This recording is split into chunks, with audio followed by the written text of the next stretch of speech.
Use करती थी?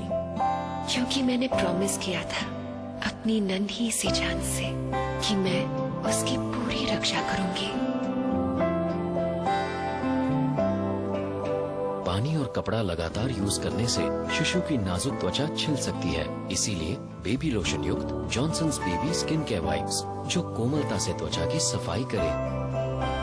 मम्मा अपनी प्रॉमिस रख रही है ना? नया Johnson's baby skin care wipes. दिल कब कहां किस पर आ जाए कहना बेहद मुश्किल है। कब कौन इस दिल को अच्छा लगने लगे यह भी तय नहीं किया जा सकता। 19 साल की मालती के साथ भी कुछ ऐसा ही हुआ। वो 45 साल के एक शख्स से प्यार करती थी, लेकिन प्यार की वही कहानी बन गई साजिश की एक बेहद खौफनाक दास्तान।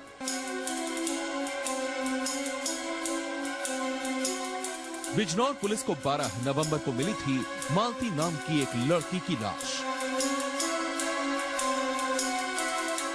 उसके कपड़ों से पुलिस को मिला था एक कागज। उस कागज में लिखे थे 3 नाम। वो नाम थे संजीव, संजय और मनोज। कुछ ना कुछ गड़बड़ है। लाश के साथ पर्ची मिली और साफ साफ नाम लिखे हैं संजीव, संजय और मनोज। तो सीधी सी बात है इनका कत्ल के साथ कोई ना कोई ताल्लुक है।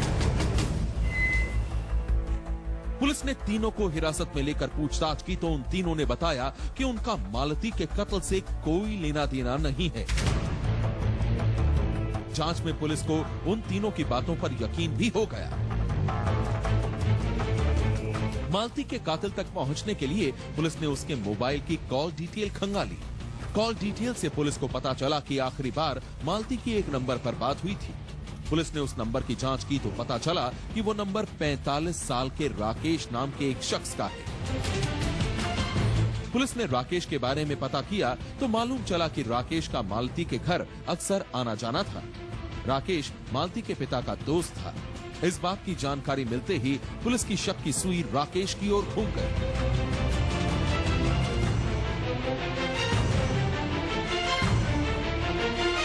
पुलिस ने राकेश को हिरासत में लेकर पूछताछ शुरू की तो उसकी बातों से पुलिस को उस पर कुछ शक हुआ। शक गहराते ही पुलिस ने राकेश से सख्ती से पूछताछ करनी शुरू कर दी तो वो टूट गया और फिर उसने कबूल कर लिया कि उसी ने किया है मालती का कत्ल। जब तो उसको फोन करता था। हाँ, मैंने ही मालती का कत्ल किया है। मैंने ही मालती का कत्ल किया है। अब आया ना लाइन पे। मैं डर गया था, बदनामी के डर से डर गया था। पूछताछ में राकेश ने मालती के कत्ल की जो वजह बताई उसे सुनकर पुलिस वालों के भी होश उड़ गए। राकेश के मुताबिक उसने एक खतरनाक साजिश के तहत उसे मौत के घाट उतारा था। वो मालती का कत्ल कर एक तीर से 2 शिकार करना चाहता था। राकेश ने पुलिस को बताया कि मालती उसके दोस्त की बेटी थी, लेकिन उसने उसे अपने प्यार के जाल में फंसा लिया था और उसके साथ कई बार बनाए थे नाजायज रिश्ते। लेकिन राकेश को इस बात का डर था कि कहीं उसकी इस करतूत का खुलासा न हो जाए। उसे डर था कि कहीं मालती के साथ उसके इस रिश्ते के बारे में अगर किसी को पता चल गया तो उसकी बहुत बदनामी होगी। लोग उसे ताने मारेंगे और उसका जीना मुहाल हो जाएगा। इसीलिए उसने मौका देखकर मालती को मौत के घाट उतार दिया। राकेश ने पुलिस को वारदात की पूरी कहानी सुना डाली। वो कॉलेज के बाहर मेरा वेट करे, तब मैं थोड़ा लेट हो गया था, लेकिन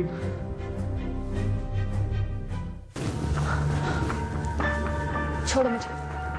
क्योंकि तुम अगर जिंदा रही ना तो कभी न कभी हमारे इस नापाक रिश्ते के बारे में सबको पता चल जाएगा। लोग क्या कहेंगे? क्या मतलब? मुझे ताना मारेंगे। मुझे एक 45 साल के इंसान ने एक भोली भाली लड़की को अपने जाल में फंसाया, उसकी जिंदगी खराब कर दी। इसलिए तुम्हें मेरे खातिर मरना ही पड़ेगा।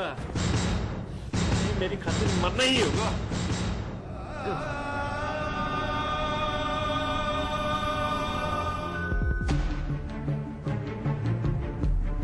राकेश ने पुलिस के सामने मालती के कत्ल की बात कबूल कर ली थी।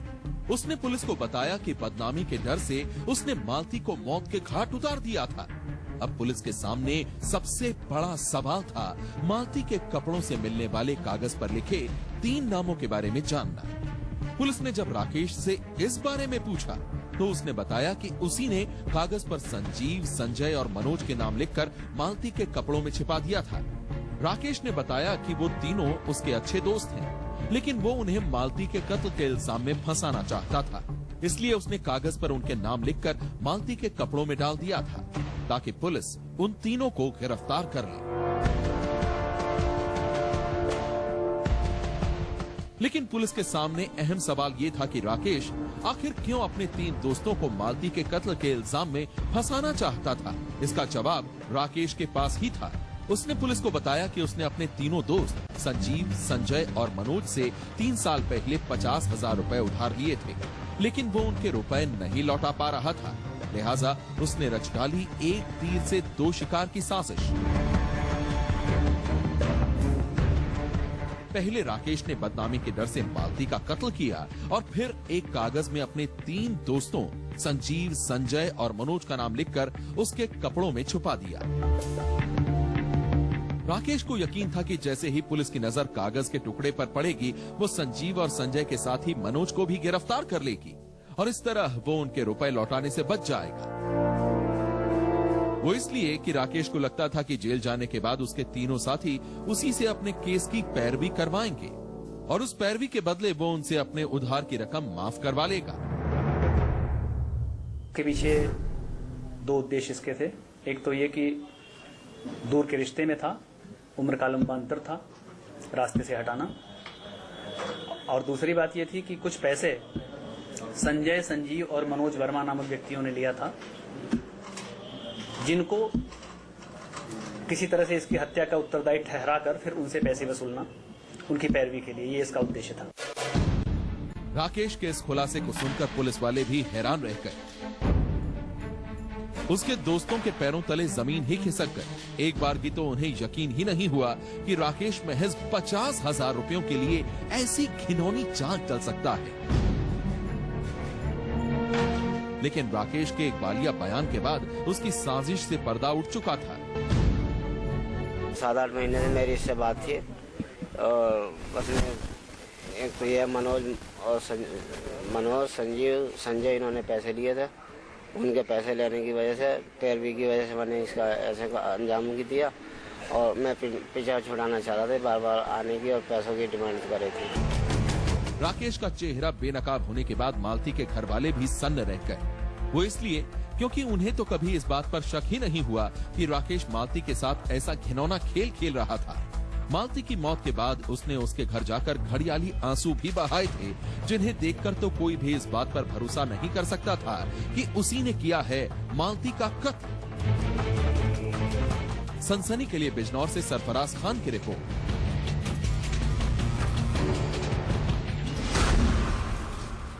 सनसनी में आज बस इतना ही। आप रहिएगा होशियार, सन्नाटे को चीरती सनसनी कल फिर देगी दस्तक आपकी दहलीज पर। सनसनी